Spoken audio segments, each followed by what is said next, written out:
Religion and history ചാനലിലേക്ക് ഏവർക്കും സ്വാഗതം. കേരളത്തിലെ ആദ്യ ദലിത് ക്രിസ്ത്യൻ പുരോഹിതനെക്കുറിച്ചാണ് ഇന്ന് പറയുന്നത്.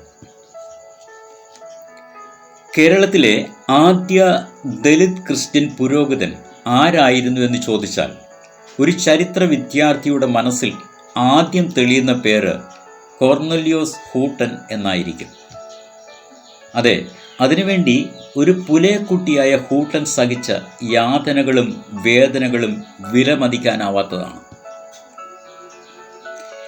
ജാതീയമായ അധിക്ഷേപവും നിരന്തരമായ അടിമവേലയും സഹിച്ചു മടുത്തപ്പോഴാണ് പുലയ സമുദായത്തിൽപ്പെട്ട കോർന്നല്യോസ് ഹൂട്ടനും തൻ്റെ മാതാപിതാക്കളും സ്വദേശമായ ചാലക്കുടിയിൽ നിന്നും കൊച്ചിയിലേക്ക് താമസം മാറുന്നത്.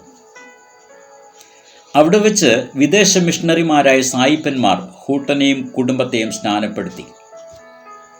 അവിടെ നിന്നുമാണ് തൻ്റെ സമുദായത്തിന് നിഷേധിക്കപ്പെട്ടിരുന്ന വിദ്യാഭ്യാസം നേടുന്നതിനു വേണ്ടി കോട്ടയം CMS കോളേജിൽ എത്തിയത്. പക്ഷേ ജ്ഞാനസ്നാനം സ്വീകരിച്ച് ക്രിസ്ത്യാനിയായെങ്കിലും സുറിയാനി ക്രിസ്ത്യാനികളുടെ ജാതീയമായ വേർതിരിവ് കാരണം ഹൂട്ടനെ പോലെയുള്ള ഒരു പുലയക്കുട്ടിക്ക് CMS മിഷണറിമാർ നടത്തുന്ന പള്ളിക്കൂടങ്ങളിൽ അന്ന് ചേർന്ന് പഠിക്കുവാൻ കഴിയുമായിരുന്നില്ല.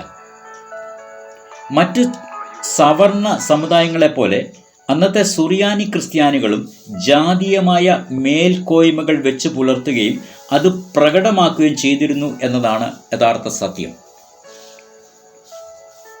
എന്നാൽ ചില മിഷണറിമാരുടെ നിരന്തരമായ പരിശ്രമ ഫലമായി 1865 കോട്ടയത്തെ കിഴക്കേ സെമിനാരിയിൽ, അതായത് ഇന്നത്തെ CMS കോളേജിൽ റിച്ചാർഡ് കോളിൻസന്റെ അനുവാദത്തോടുകൂടി ഹൂട്ടനെ പഠിപ്പിക്കുവാൻ തീരുമാനിച്ചു. നിർഭാഗ്യമെന്ന് പറയട്ടെ, ജാതിവെറിയരായ അന്നത്തെ സുറിയാനി ക്രിസ്ത്യാനികൾ അതിനെതിരെ വലിയ പ്രക്ഷോഭം ആരംഭിച്ചു. തുടർന്ന് 3 മാസം തികച്ച് ഹൂട്ടന് അവിടെ പഠിക്കുവാൻ കഴിഞ്ഞില്ല.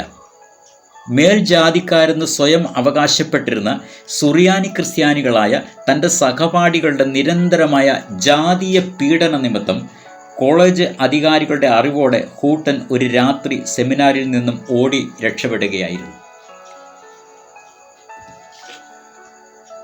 ഓടി രക്ഷപ്പെട്ട കോർന്നല്യോസ് ഹൂട്ടൻ മലബാർ കേന്ദ്രമാക്കി പ്രവർത്തിച്ചിരുന്ന ബാസൽ മിഷനിൽ അഭയം പ്രാപിച്ചു. തുടർന്ന് അവരോടൊപ്പം ചേരുകയും പ്രവർത്തനം ആരംഭിക്കുകയും ചെയ്തു. പിന്നീട് തൻ്റെ പഠനം അവിടെയാണ് നടത്തിയത്. കോട്ടയത്തെ ബേക്കർ പള്ളിക്കൂടത്തിൽ പഠിച്ച വിദ്യാർത്ഥിനിയാണ് താൻ പിന്നീട് വിവാഹം കഴിച്ചതെന്ന് തൻ്റെ ആത്മകഥയിൽ അദ്ദേഹം സൂചിപ്പിച്ചിട്ടുണ്ട്. തുടർന്ന് 1859 ബാസൽ മിഷൻ്റെ വാർഷിക റിപ്പോർട്ടിലാണ് കോർന്നല്യോസിൻ്റെ പേര് കേൾക്കുന്നത്. ബാസൽ മിഷൻ്റെ കോഴിക്കോട്ടെ ഒരു പ്രാദേശിക സഭയുടെ സഹായിയായിട്ടാണ് റിപ്പോർട്ടിൽ കോർന്നല്യോസ് ഹൂട്ടനെ രേഖപ്പെടുത്തിയിരിക്കുന്നത്. തുടർന്ന് ബാസൽ മിഷൻ്റെ ഒരു സജീവ പ്രവർത്തകനായി മാറിയ കോർന്നല്യോസ് ഹൂട്ടൻ ബാസൽ മിഷൻ്റെ സെമിനാരിയിൽ പൗരോഹിത്യ പഠനം പൂർത്തീകരിക്കുകയും 1886 നവംബർ 21 ഹൂട്ടനെയും സഹപാഠികളായിരുന്ന ദാവീദ് തൈക്കണ്ടി, സ്റ്റീഫൻ ചന്ദൻ എന്നിവരെയും ബാസൽ മിഷൻ പുരോഹിതരായി വാഴിച്ചു. ബാസൽ മിഷനിൽ പുരോഹിതന്മാർ ആകുന്ന സമയത്ത് സ്വന്തം ആത്മകഥ എഴുതി വായിക്കണം എന്നായിരുന്നു നിയമം. അങ്ങനെ കോർന്നല്യോസ് ഹൂട്ടൻ എഴുതി വായിച്ച തൻ്റെ ആത്മകഥ പിന്നീട് പ്രസിദ്ധമായി തീർന്നു. ഒരു പുരോഹിതൻ എന്ന നിലയിൽ ഹൂട്ടൻ നടത്തിയ സുവിശേഷ പ്രവർത്തനങ്ങളുടെയും സേവനങ്ങളുടെയും റിപ്പോർട്ടുകൾ ഇംഗ്ലീഷിൽ ബാസൽ മിഷൻ്റെ ജേണലുകളിൽ മിക്കപ്പോഴും അച്ചടിച്ചു വരുമായിരുന്നു.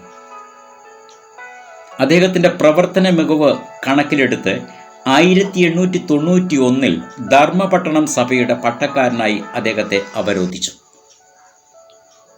തുടർന്ന് സഭയുടെ നിയമപരമായും ആത്മീയപരമായും ഹൂട്ടൻ ചെയ്ത സേവനങ്ങൾ വിലപ്പെട്ടതായിരുന്നു. അങ്ങനെ 1895 സഭാപ്രവർത്തനങ്ങളിൽ നിന്നും വിരമിക്കുന്നതുവരെ വളരെ സത്യസന്ധതയോടും ആത്മാർത്ഥതയോടും കൂടെ അദ്ദേഹം പ്രവർത്തിച്ചു. ഈ വീഡിയോ ഇഷ്ടപ്പെട്ടെങ്കിൽ ഈ ചാനൽ സബ്സ്ക്രൈബ് ചെയ്യുക, ലൈക്ക് ചെയ്യുക, ഷെയർ ചെയ്യുക.